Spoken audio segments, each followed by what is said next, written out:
Good morning students. आज हम आपके लिए लेके आए class 11th arts geography chapter first India location. प्यारे बच्चों, आपको पता होगा कि आपने 9th क्लास में स्टडी करी थी साइज एंड लोकेशन में। आपने इंडिया के बारे में बहुत कुछ जाना होगा, लेकिन आज आपके लिए एक नई क्लास, एक नया रोमांस है, क्योंकि आप 10th पास करके 11th में आए हैं और बहुत बड़ी पसोपेश आपके दिमाग में चल रही होती है कि हमें आर्ट्स लेना चाहिए, कॉमर्स लेना चाहिए, साइंस लेना चाहिए। इन तीनों फैकल्टी में से आप कोई एक डिसाइड करते हैं। हाँ, लेकिन पहले के बजाय अब आपको थोड़ी सी फ्रीडम ज्यादा मिल जाती है, क्योंकि अब आप अपने मनपसंद सब्जेक्ट पढ़ने के लिए फ्री हैं। पहले आपकी मजबूरी थी कि आपको संस्कृत भी पढ़नी पड़ेगी, एसएसटी भी पढ़नी पड़ेगी, हिंदी भी पढ़नी पड़ेगी, आपको इंग्लिश भी पढ़नी पड़ेगी, आपको मैथ्स भी पढ़नी पड़ेगी, आपको साइंस भी पढ़नी पड़ेगी। लेकिन अब आपके पास कुछ विकल्प होते हैं, आपके पास कुछ आजादी होती है कि आप अपने मनपसंद का सब्जेक्ट चुन सकते हैं, जो आपको अच्छा लगे आप पढ़ सकते हैं। प्यारे बच्चों, बहुत सारी भ्रांतियां दिमाग में होती हैं। कुछ बच्चे कहते हैं कि यार आर्ट्स अच्छा सब्जेक्ट नहीं है, कोई कहता है यार साइंस बहुत टफ है, कोई कहता है मैथ बहुत टफ है, कोई कहता है कॉमर्स ठीक नहीं है। इसका मतलब बड़ा कंफ्यूजन आपके दिमाग में रहता है। मैं आपको क्लियर कर देना चाहूँ, इंपॉर्टेंट सभी सब्जेक्ट होते हैं। प्यारे बच्चों, ऐसा कोई सब्जेक्ट नहीं जो इंपॉर्टेंट नहीं हो, और ऐसा कोई सब्जेक्ट नहीं जो बहुत ही इजी हो या बहुत ही हार्ड हो। सभी अपनी अपनी जगह अपना अपना इंपॉर्टेंस रखते हैं, लेकिन आपने जो डिसाइड किया है वो भी एक यूनिक सब्जेक्ट होता है, उसकी भी एक पहचान होती है। हर सब्जेक्ट का कोई मतलब होता है, उसका कोई इंपॉर्टेंस होता है, बस उसको दिल लगाकर पढ़ने की जरूरत होती है। तो प्यारे बच्चों, अब आप अपने अपने मन का सब्जेक्ट चुन ही लिया है। जब चुन लिया है तो इसकी बात करें। अब मैं आपको भौगोलिक दुनिया में शेयर कराऊंगा, और सबसे पहली कड़ी में हम लेते हैं इंडिया साइज एंड लोकेशन के बारे में बात करते हैं कि हमारा ये सब कॉन्टिनेंट कंट्री है, उपमहाद्वीपीय जो देश है, इसकी क्या क्या फीचर्स हैं, क्या क्या इसकी विशेषताएं हैं, कौन कौन देश इसके पड़ोसी हैं, और इसकी लंबाई कितनी और चौड़ाई कितनी है, इसकी लेटीट्यूडलर और लॉन्गिट्यूडलर डिस्टेंस कितनी है, और किस पोजीशन में ये स्थित है। इन सब बातों के लिए हम चर्चा करेंगे। तो प्यारे बच्चों, देखिए, आप जब इंडिया मैप को देख रहे हैं तो आपको साफ साफ दिखाई दे रहा है कि इंडिया की अगर हम लंबाई की बात करें तो इसकी लेंथ है, तो लंबाई कितनी हुई इसकी 3214 किलोमीटर, और यह है कश्मीर टू कन्याकुमारी। इसकी लंबाई की अगर बात करें तो ये कश्मीर से कन्याकुमारी तक फैला हुआ है। और अगर इसकी विड्थ की बात करें, चौड़ाई की बात करें, तो ये गुजरात से लेकर अरुणाचल प्रदेश तक फैला हुआ है। और कितने डिग्री पर? 68 degree and 7 minute east and 97 degree 25 minutes east में ये फैला हुआ है। और लॉन्गिट्यूडल क्या है? लॉन्गिट्यूडल है ये 37 degree 6 minute north and 8 degree 4 minute north. तो इस प्रकार इसकी सीक्वेंस है। अब आप देखते हैं कि इसके नॉर्थ में माउंटेन हिमालय है, तो साउथ में क्या है? इंडियन ओशियन है, और ईस्ट में बे ऑफ बंगाल है, तो वेस्ट में अरेबियन सी है।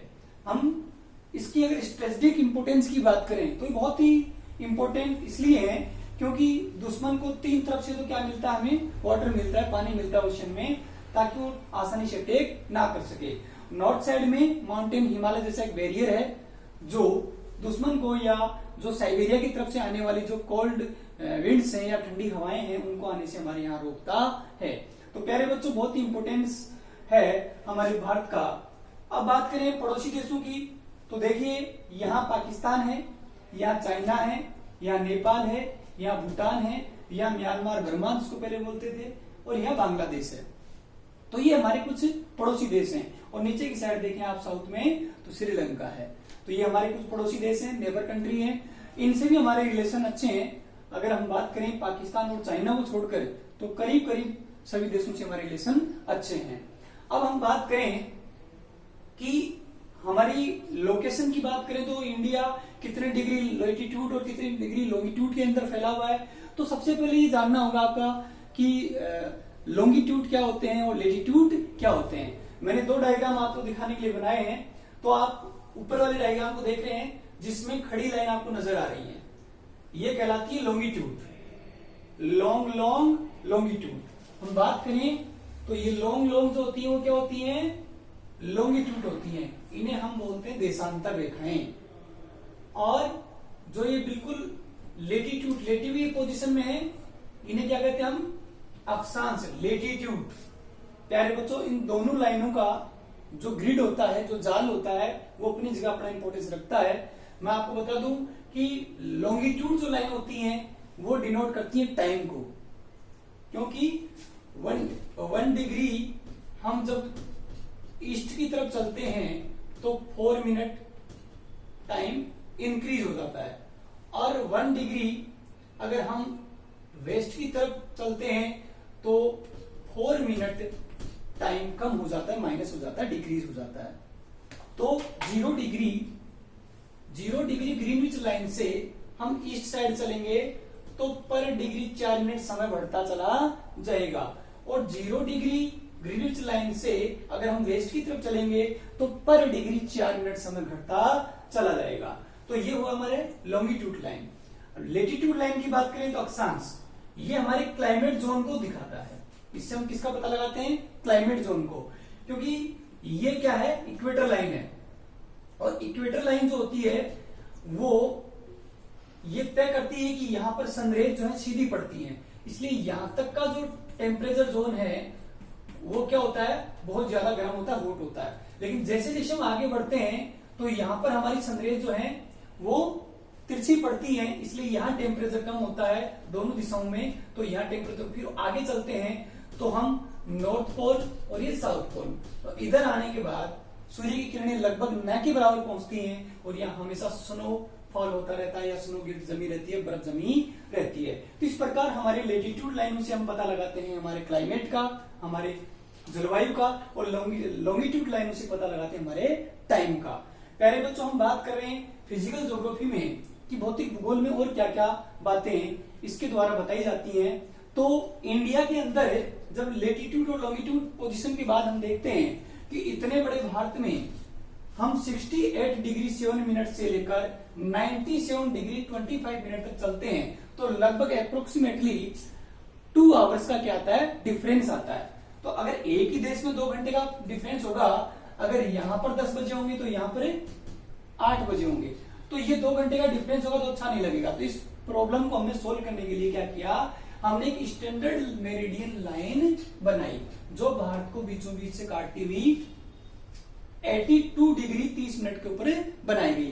तो यहां से हमारा समय शुरू होता है, तो हमारे पूरे भारत में समय क्या रहता है? एक रहता है। अदरवाइज तो क्या होता? अगर यहां सूर्य 7 बजे उगता तो यहां तक पहुंचते पहुंचते टाइम क्या होता? 2 घंटे का डिफरेंस होता कि नहीं होता? इस प्रकार इस टाइम डिफरेंस को मिटाने के लिए हमने स्टैंडर्ड मेरिडियन लाइन बनाई जो लोकल टाइम को क्या करती है? डिनोट करती है। तो हर देश अपनी एक स्टैंडर्ड मेरिडियन लाइन बनाता है जिसके अकॉर्डिंग उस देश का समय निर्धारित होता है। अब हम बात करते हैं कि हमारी दोनों तरफ की जो सीमा है, ये तो हमारी भारत की बाउंड्री हुई। अब हम बात करें तो ओशियन बाउंड्री की, तो ओशियन बाउंड्री कहां तक है? तो ओशियन बाउंड्री, प्यारे बच्चों, मैं आपको बता दूं कि जैसे ओशियन बाउंड्री हमारा जो ये कोस्ट है, इस कोस्ट से लगभग 12 नॉटिकल माइल्स हम चलते हैं, मतलब अप्रोक्सीमेटली 21.9 किलोमीटर दूर तक हमारी क्या होती है?